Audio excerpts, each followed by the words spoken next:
Sports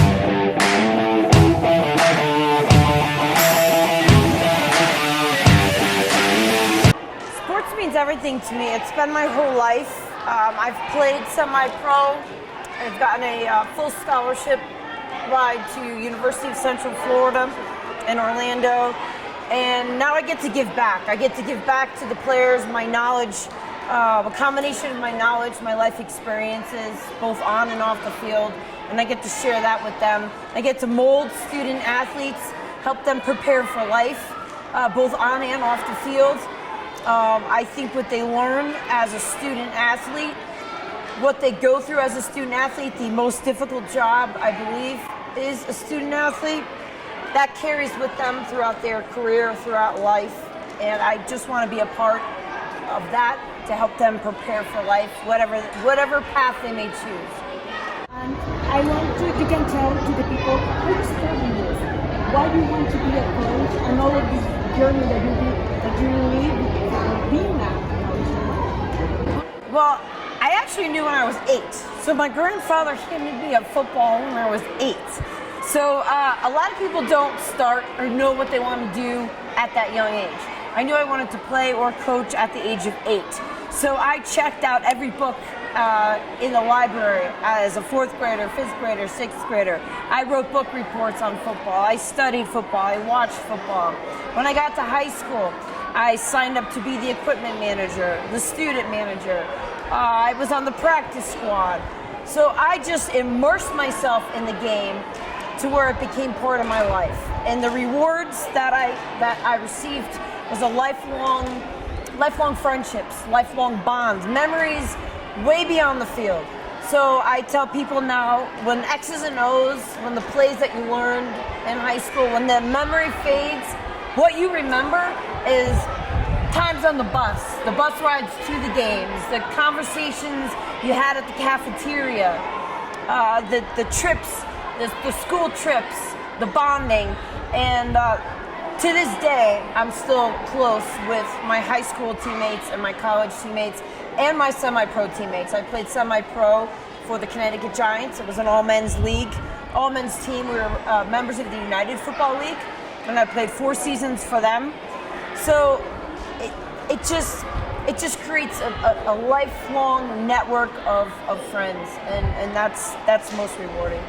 So I think my journey, the way I approached it, has been not a difficult path because I knew what I wanted to do at such a young age. The advice maybe I can give as to someone coming into the sport later on in life, I can't relate to that because I carved out my path at such an early age without any resistance. And I feel that it boggles my mind sometimes that I haven't had any resistance. And I feel that because I studied the game, I've always been a student of the game, a student of the sport. I've always projected confidence in the way I speak, in the way I perform, in the way I coach. And I think I just tried to prove to myself by outworking the person next to me, the guy next to me. I had to put in the extra work. It wasn't easy.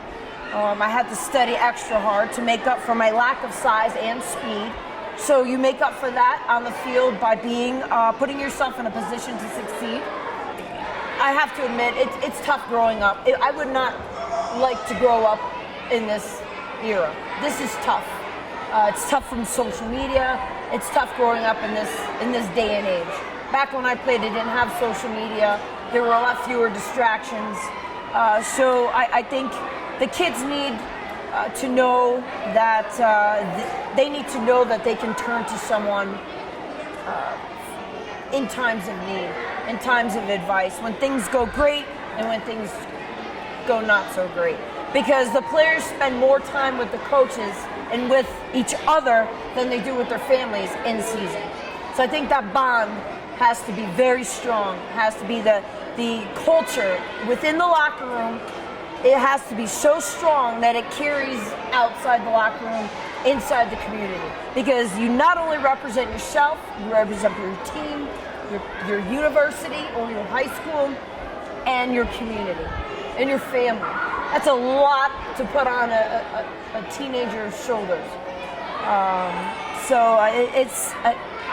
I pride myself in being a support, not only their coach, but part of their support staff throughout their life, throughout their journey. And I will always be Coach Curtis to them. And that's amazing. Well, that goes to integrity. So that goes to doing the right thing when no one's looking. So when the players leave our facility, they go back to their dorms, they are on their own, right? So we want them, we have high expectations from student athletes to do the right thing when no one's looking. So we hold them accountable. So I always talk about social media. Social media could be very detrimental to a student athlete's career if they make poor decisions. So social media can be your best friend. It could also be your worst enemy. I've seen 5-star athletes get their scholarships pulled because they put something on social media that they thought was funny at the time, and it wasn't. So I think I remind them that once you put something on social media, it lasts forever. You may delete it, but it's in the cloud. It's somewhere. It never gets deleted. So with that message, I try to get through to them that, and it's all a part of making good choices. You know, we make good choices. Every day we have a choice, right, of making good choices or bad choices. So, and there's consequences and there's, results for both.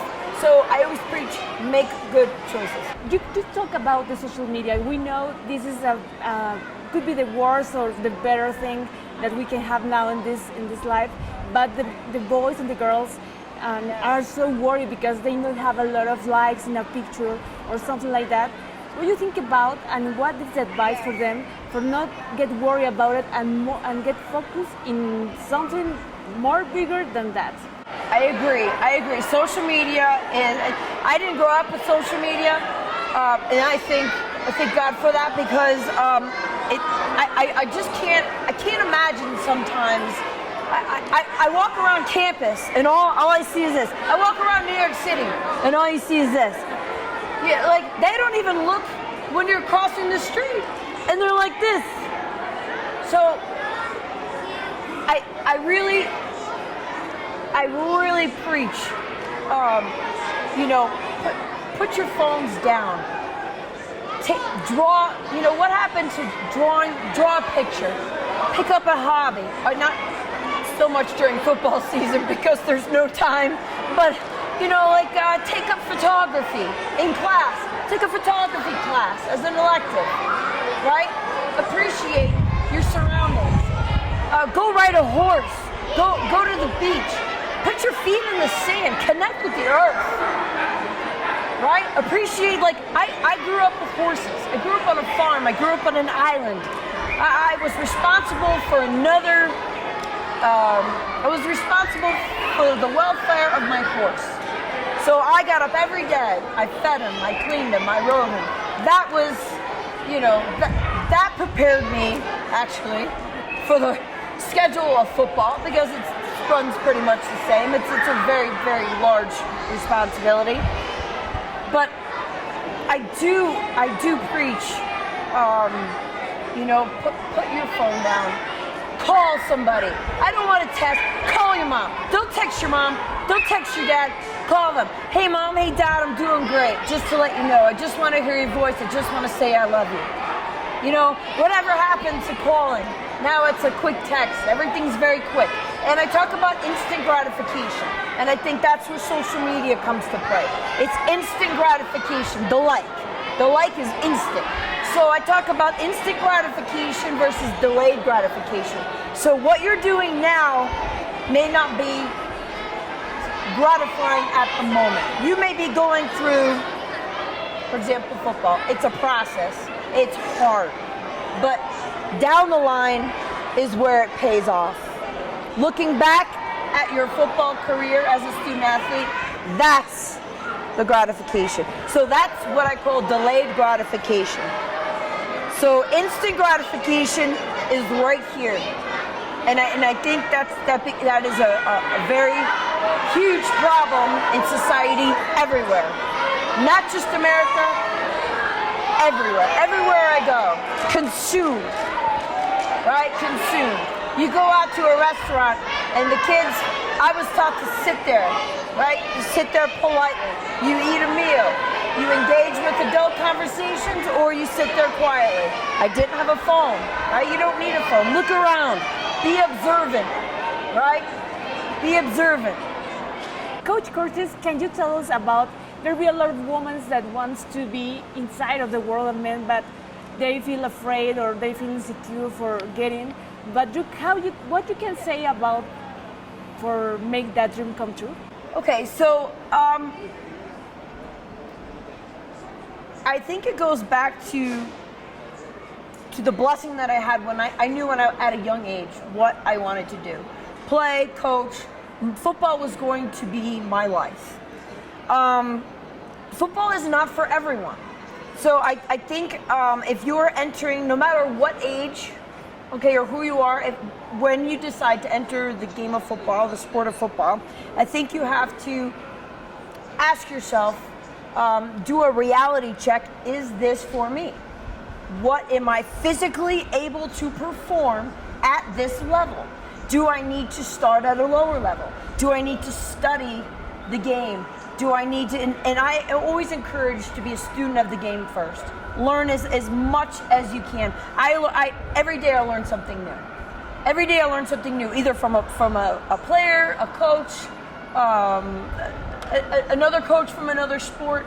Learn something new every day. But be honest with yourself. You know, be honest with yourself. It's great. Everybody wants to be you on game day. You know, they see you on TV, they see you here, they see you there, but what they don't see are the hours I spend away from my family, my fiance, very, very long hours, a lot of meals in the car, sleeping in the office. I live out of my car during football season. There's a lot of holidays that we give up. You know, bowl games are during the holidays. I'm flying out on Christmas. Day after Christmas, I got a flight to Dallas for a bowl game. So I kissed my mom and dad, my fiance, and off the door I go. So you have to look at it as, can I jump in this with both feet? So this is my 4th time in Mexico. I absolutely love Mexico. I have received nothing but amazing experiences. The people are phenomenal. The food is phenomenal. I go back to the States and I glow and I learn so much and I take your energy, because your passion and your energy, right? You may not be there athletically wise, you know, competitively wise, but you are on your way. You are laying the building blocks to success. And that is exciting. I am excited to be a part of it. And the passion that you have for your sports, for your country, for your people, for your food, for each other, it is the most amazing experience of my life. And this is my 4th time here. And I am blessed and I am humbled and I thank every person that is responsible for me being here. And you are on your way. You are doing all the right things. You are laying the groundwork, and there's nothing but you are on the trajectory is up. You're on your way up. And I cannot wait to continue my journey with you, as I've built so many friendships here and networking and new friends and new teammates, new coaches and the international experience. And what I bring back to the States, it only makes me a better person, a better coach, and my journey continues. So I thank you.